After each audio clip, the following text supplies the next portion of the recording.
Welcome everybody to Beer, Bourbon, and Games. I'm excited. This is a return visit to E-Town Funk's location. Sitting here with Norm. Now normally I come in here with a laundry list of questions that I want to ask. I've already asked a ton of stuff, and he reached out to me and said, hey, I've got a new beer, double citrus. I think it's fantastic. I think it's one of the best things we ever made. So it kind of piqued my interest, and here we are. We're going to talk about this.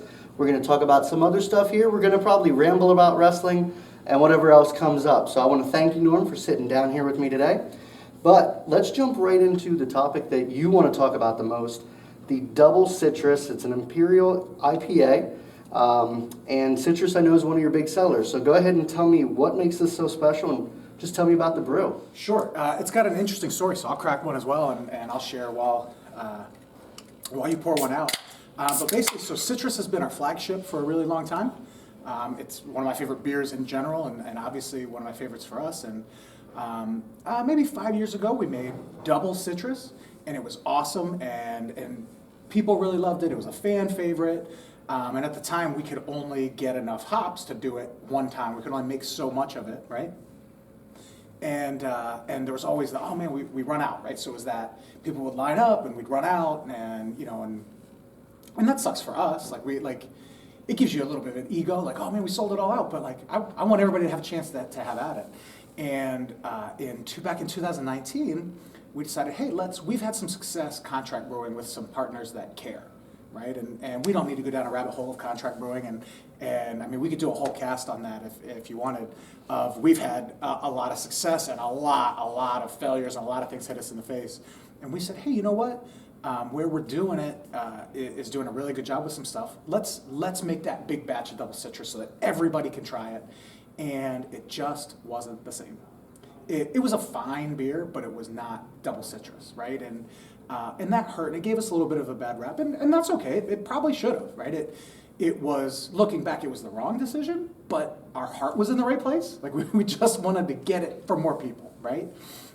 So, since then, a lot has happened since 2019. I don't know if you, but also for us, we said we're not gonna, this beer and a couple of other beers are so special that no matter what, it can't be made out of Emmaus.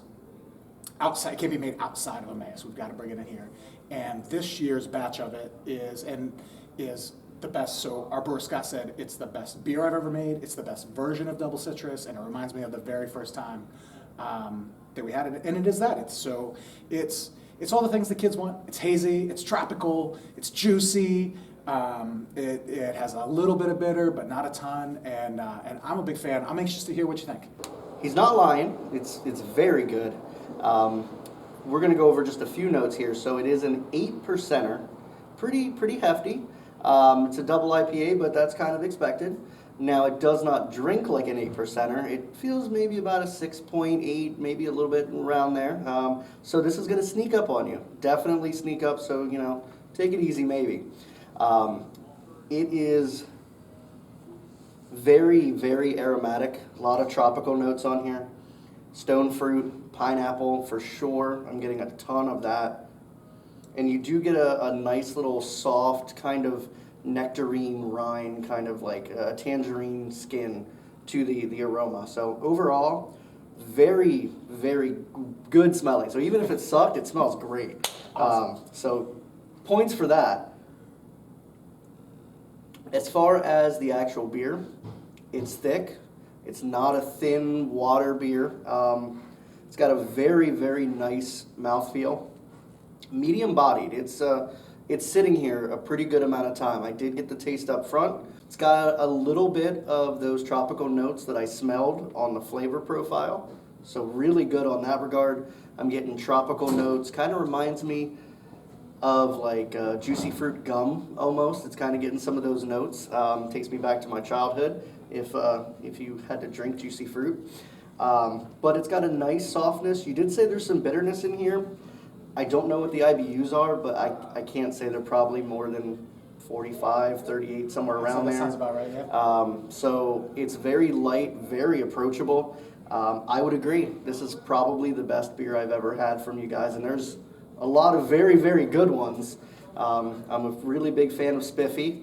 I think this one may have taken the cake from them because I fell in love with Spiffy last time I was here.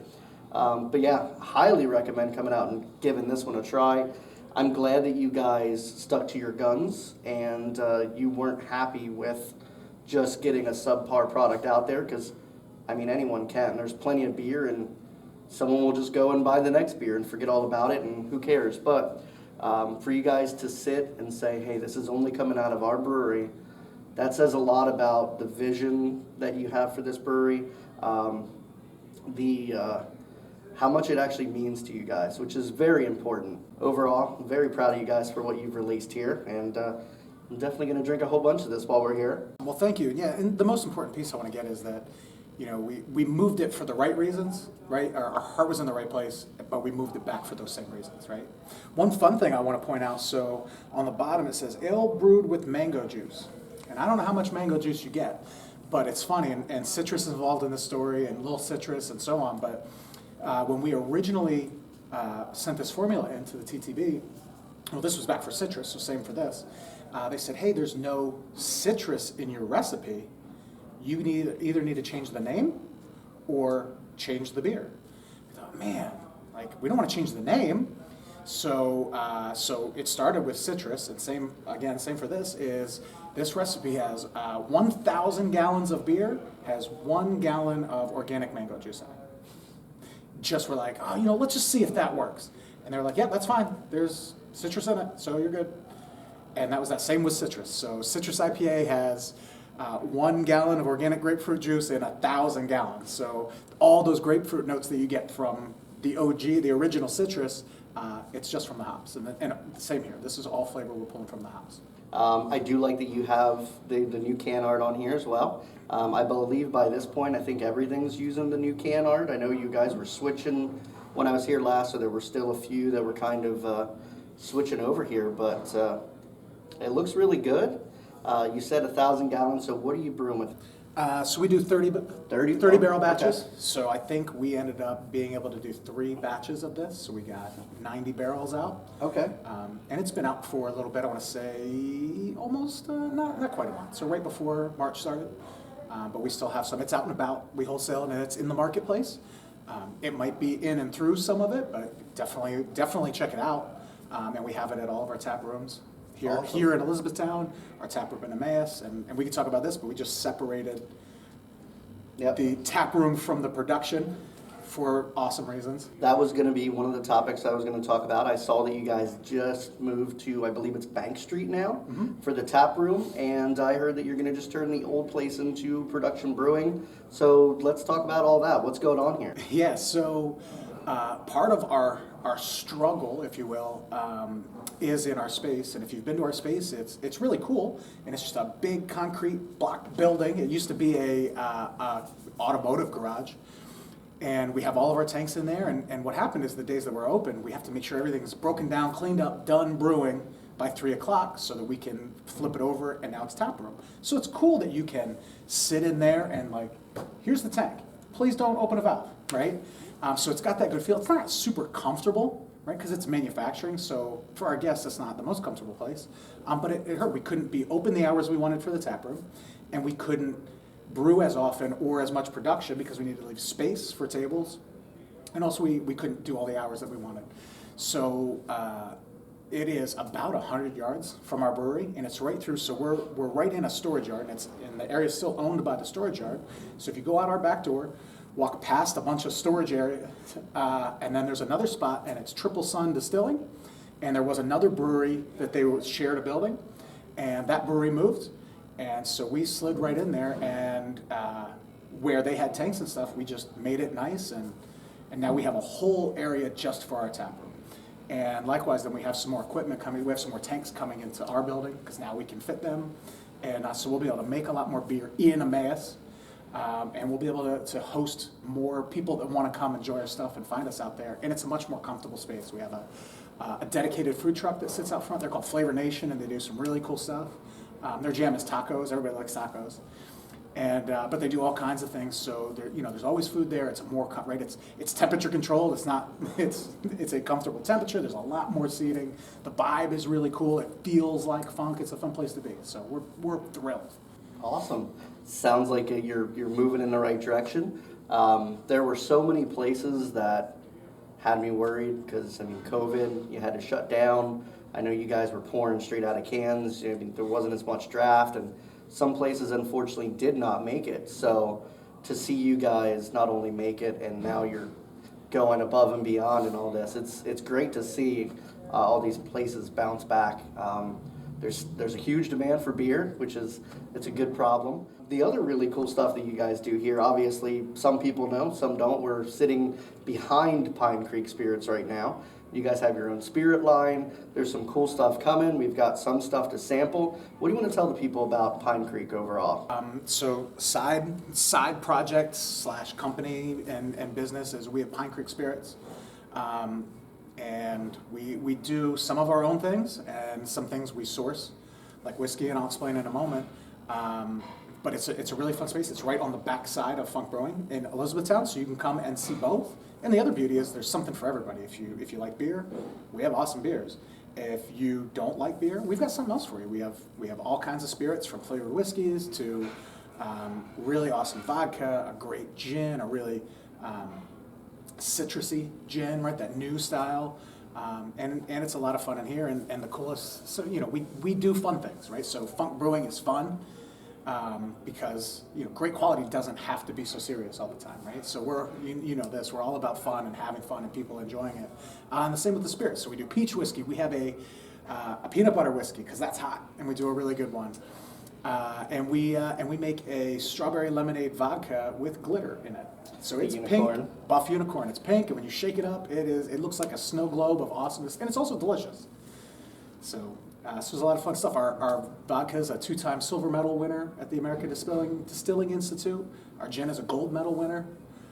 So we're pretty proud, and we're in the process of moving the production out of back there, right, to a building on the other side of town here where we can stack whiskey barrels, because that's why we got it started. Is we want to put whiskey in barrels and use local stuff. There's a lot of good grains, especially corn, made in Pennsylvania, and we want to use that and make some Pennsylvania whiskey and get that in barrels. Unfortunately, once we get, I think we'll be up and running in maybe 2 months, but hey, you can try it in 4 years and 2 months, right?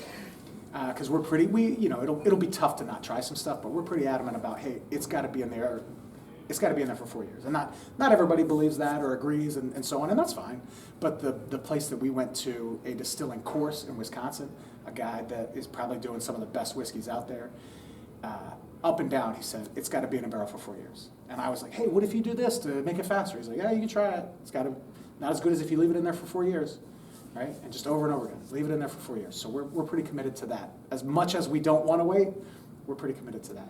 Do you want to sample some of the peach here? Yeah, please. So I got you a glass with rocks and without rocks. I don't know how you like it, so. I typically go neat. So if you want the rocks, or we can throw it away. Or... I'm going to toss those rocks out this door. Okay. Because I like it neat as well. So we've got the peach whiskey here. Looks like we are sitting at 30% alcohol, so 60 proof. It is Pine Creek Spirits. It's kind of reminds me of the President of the United States of America on the cover here a little bit with the millions of peaches. We'll just take a little just to sample it and see how we go. Oh, you can definitely smell that peach. It smells like peach iced tea. There is another distillery that makes a really awesome peach whiskey, and people love it. And it is impossible to get, so we thought, hey, let's make some for people to get. Let's try. And let's not reinvent the wheel. They do a really great job. So hopefully it's similar, not copying, but no, it's very good.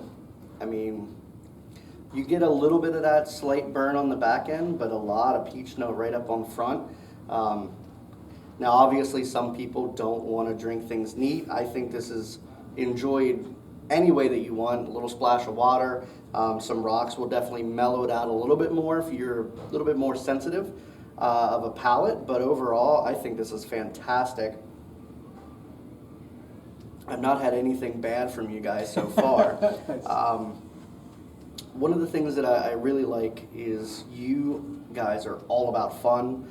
There are some new beers coming out. I don't think they dropped yet, but I think it was the Funkadelphia. It looks like the the Sixers colors. I did see also you've got the funk baseball looking shirts that are coming out. So a lot of tributes to the Philadelphia area here. A lot of fun stuff. Do you want to talk about that Funkadelphia? Is that the next beer you have coming out? Yeah, absolutely. So there's a lot to talk about with it, as a matter of fact. So being in the Lehigh Valley, we're so close to Philly, and a lot of our staff and a lot of us are, hey man, it's Philly, and there's a lot of like the Philly against the world, right? And I'll share one of my favorites. So the reason we really started to move that, hey, this is our place, right? Is and this is a bit of a long story, I apologize, but if you remember back during the presidential elections, so not the band, right, but the actual presidential elections, Donald Trump's people booked by accident Four Seasons Landscaping. They meant to book the Four Seasons Hotel for a press conference, but instead they booked Four Seasons Landscaping in Northeast Philly. And the landscaping company's like, yeah, whatever, we cut grass, but you can do whatever you want in our gravel parking lot. And they did, right? Well, what happened to them is they got a ton of hate from all sides, right? So one side was, I can't believe you would let that guy in there, you guys suck, blah, blah, blah. And then the other side was, I can't believe you made a mockery of this guy and the whole night. So they were just getting murdered. And they were like, man, and they were getting murdered locally. And so they just tried to make a little bit of fun out of it on social media, just poke fun at like, hey, we're a landscape, we're not political, we're a landscaping business. We cut grass, man. Like, relax. And what happened is, and it's my favorite thing about Philly, and it's the same thing that happened with Gritty, their mascot, right? Is that then it got more attention and other people started hating on them, and Philly went, whoa, whoa, whoa. This is our landscaping business. You come at us. And then all of a sudden, all that local hate turned to, we got their back. And it was such a cool story. Long story short, they ended up having a concert this past summer and asked us to do a beer for them. It's called Lawn John. Okay. And so we made a beer for them and we ran the beer for the concert, and it was an awesome time. They're really great folks. It was a really cool time, and it was nice to be part of something like that. And we felt so, it was nice that they asked us. We're like, man, I guess we are pretty Philly. We're Philly fans, right? We're part of it. Let's lean into it a little bit. And that came out with some, some maroon and blue shirts with the cream on it, and they look pretty awesome. We did get a cease and desist from the NFL Players Association, and I'm kind of like, on one hand, that stinks to not be able to make that label anymore, but on the other hand, it was, hey, the NFL noticed us. So that was kind of neat. I would frame it. Yeah, right. I was pumped. And they were awesome about it, by the way. They weren't jerks at all. They were like, hey, this implies that there's a relationship. Here's the correct channel if you want to do that. If not, take it all down. And so we did. And they were like, hey, thanks. So they couldn't have been like, other than not saying anything, they couldn't have been nicer about it. So that was good. Man, I'm getting away from here. So now all this to get to Funkadelphia, the beer. I was going to say, I don't even remember anymore. No, so Funkadelphia just got canned today. Okay. I'm going to pick it up in Emmaus tomorrow. Okay. So fortunately we can't get to try it now. But it's a hazy IPA. It's going to be great. And, I know that because our brewer told me he nailed it. Right. And furthermore, he's the hardest on himself. Right. I am, I'm a hype guy, so I like almost all the stuff. I like just about every beer. I never trash any breweries. I can find something to enjoy anywhere. So, but I know it's going to be great, and we're kind of trying to create, I don't know about create a style, but just kind of push this Southeast PA style. So it stems from the beginning of us going, oh man, we're making these New England style hazies. Well, we're in Philly. We shouldn't be making New England style right? We look at Super Bowl 50, come on, right? With the Patriots Eagles. So so what's our style? So we kind of coined, hey, here's how we're going to make them. We're going to call it Southeasty. And what we said is it's kind of if the Germans back in the day said, hey, let's make a hazy IPA, we're trying to follow what they would do. So that means that there's no unrefined grains in there. So there's no oats. There's no unmalted barleys or any of that. There's no flour or weird stuff. There's no lactose in it, which I'm not trashing any of those things. Just saying this is what we want to do. So it's just beer, water, yeast, The hops. four, so it's doing the Rungheinskapot and whatever. Yes. However you pronounce that. Exactly I do not take that. German. Yeah, exactly that. And we don't want it to be our own. We want, some other folks, especially in that there's a ton of awesome breweries from Lehigh Valley, all over. Pennsylvania is an awesome spot. And it almost is like, hey man, we're pretty cool down here. There's a lot of cool breweries down here. Yeah. It's not just a New England thing. So hey, let's kind of spin it our own, and we hope that other breweries go, hey, you know what? Let me do a Southeast, or a lot of them already are doing that style without putting any other stuff in it. So let's try to highlight it as a team, because that's how we look at a lot of other breweries. Is hey, we're all a team trying to deliver awesome stuff for people, right? You don't know why I asked you, but before this interview, I asked you if you could bring your Intercontinental belt. You're a huge wrestling fan. And I couldn't find it. Unfortunately, he could not find it. So, knowing that he's a huge wrestling fan and knowing some of the stuff that he's done on TikTok/Instagram, I was going to ask you to take your double citrus and give us a beer wrestling promo to advertise it. Oh yeah, I got the double citrus right here, cream of the crop, yeah. And when I drink some of this, I want to climb up on the top rope, and I want to get up on there, and when I'm looking out over 100,000 fans and I drop that big old elbow, it'll be powered by the 8% double citrus. Ooh yeah. Well, that was a lot of fun. I was trying to work on some of the say your prayers, eat your vitamins, and drink your double citrus, brother. You don't tell you what, Mean Gene? I don't know how I would react if Macho Man ever actually was in somewhere close to me. His voice is just one of those very special, unique ones. So his promos and Hogan's were fantastic. We'll have a couple more here for you. Some of the ones that I thought of recently for an interview was Untapped. It's obviously a huge part of the beer industry, whether good or bad. Some people take it way too seriously. Some people just collect badges. What do you think about the Untapped application as someone who owns a business in the brewing world? Sure, it's great. Right. I mean, the quick answer is it's great, and it's great just because it helps promote all the breweries, right? And it gives, whether it's badges or it's checking things in or remembering what you got or remembering where you were, that helps the community that we're trying to serve, right? So I think that's great. I mean, on top of that, their technology is awesome. In Emmaus, we use it to have our billboard of, hey, what's on tap, and it's got the ratings, and you see people check it in, so that's cool. As a lot of people, I have a love-hate with the ratings, I have a buddy who always rates it like, I didn't like this beer, kind of flat, 10 thumbs up, four bottle caps. I'm like, right? And then the reverse one, my favorite one that we ever got, and this was early on, and it was, and it's just funny, and it was, this is the best beer you can get in New Jersey right now, 2 stars. I was like, That doesn't say much for the beer in New Jersey. no, right, and I am not saying that. There's a lot of really awesome breweries in New Jersey doing really cool stuff. Granted, this was also like 4 or 5 years ago as well, but I thought that was hilarious. So I'd love to see, I'm sure somebody's done it, but I'd love to see, did you ever see where they do the mean tweets, where celebrities have to read their mean Yes. tweets? I would love to have to do mean beer reviews and have to sit here and and explain it. There's a bit for you. There's a segment. I like it. I like that. That's a good idea. Or guess the beer. What are they talking about? Yeah, like I said with the other person I was talking to, like I think Untapped should be segmented into 2 different worlds.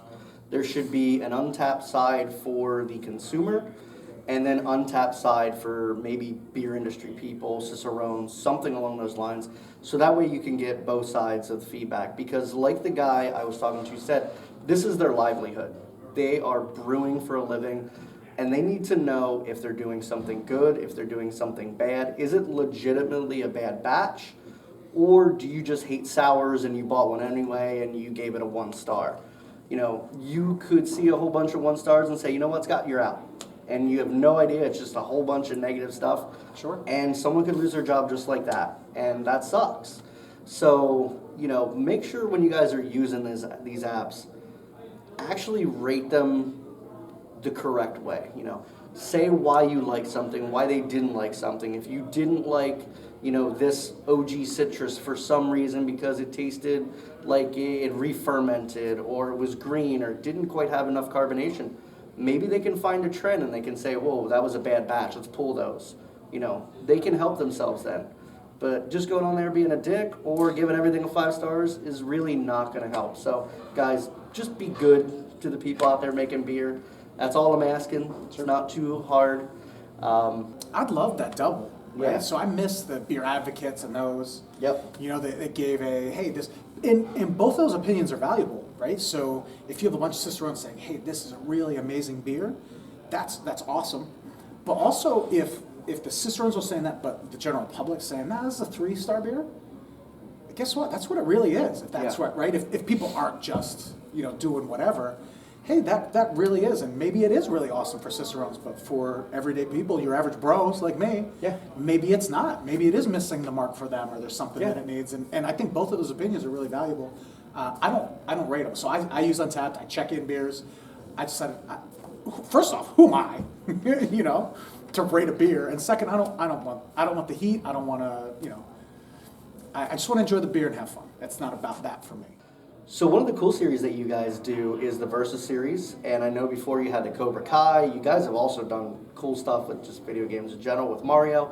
But my understanding is you have a new Versus coming out. Do you want to go ahead and tell us about that, when it's coming out, all the good stuff? Yeah, I'd love to. So in about 3 weeks, so it'll be like mid-April, we're going to come out. We have a new Versus series, and it's an homage to some of my favorite wrestlers. And hopefully it's not too blatant, the labels on there, right? And we push the envelope a little bit. One of your faves, Pipe Dream, is coming out shortly thereafter. It'll be out in May. And the Pipe Dream's got some really cool labels with it. And this year, that 4-pack is the 4 guys, right? Or at least an homage to them, right? But in this Versus series, it's really cool. So we decided to make a stout. And we need a regular stout. So a core stout to always have, at least in our tap rooms and so on. And we found, and there's a big opportunity for nitro stouts on premise in different bars and restaurants, because there's not a lot of options for them. And we found out that we can nitro dose cans. Mm-hmm. So we made a cream stout. It's just a traditional, not sweet necessarily, just a good. It's not dry. It's not too sweet. Just a core awesome stout. And the 2 cans, one will be CO2 carbonated and the other will be nitrogen carbonated. And that way you can play, hey, which one is better? I presume the creamier, mouthfeel, thick nitro one will be better, but who knows, maybe it won't be as drinkable. Like, it's exciting to see, and it's, hey, try them both, and then the Versus and the labels are going to be really, really cool. And hopefully you'll know who those are. Hopefully you'll know who those wrestlers are, and we don't upset anyone. Fingers crossed. We don't need any more letters, but I look forward to those because the wrestling stuff plays big tribute to all the stuff that I like, especially the old guys. I like to believe that it's only a few years ago that, they were wrestling, and I look back, I'm like, oh my God, that was like 30 years ago now. Like, where have I been? So they'll trot him out for a WrestleMania in a couple more years, both of them. Well, I mean, one of the people that I still love, he's going to probably do some stunners this WrestleMania and then collect a big paycheck and walk home. So if I was that popular still, I'd do that too. So whatever, float your boat. But I'm excited for both of those. I look forward to seeing. It'd be kind of cool to have like some way for people to vote, either on your website or a poll of some sort, to see who is going what. Because, those are 2 really distinct styles that might be able to kind of steer you in different directions in the future. Whereas the other one, like the Cobra Kai was, I went, I like Johnny Lawrence a lot more, so I just immediately go with him. Nothing wrong with either, but I think that'd be a good way to see what people are liking and where the trends are kind of going. My last one for you is, who is your biggest inspiration in the brewing industry? Or in life in general. If you want to go, so like, hey, this guy's in a completely different industry, but he is very inspirational in what he talks about, I'll allow it as well. Because I find plenty of people very inspirational that are not brewers.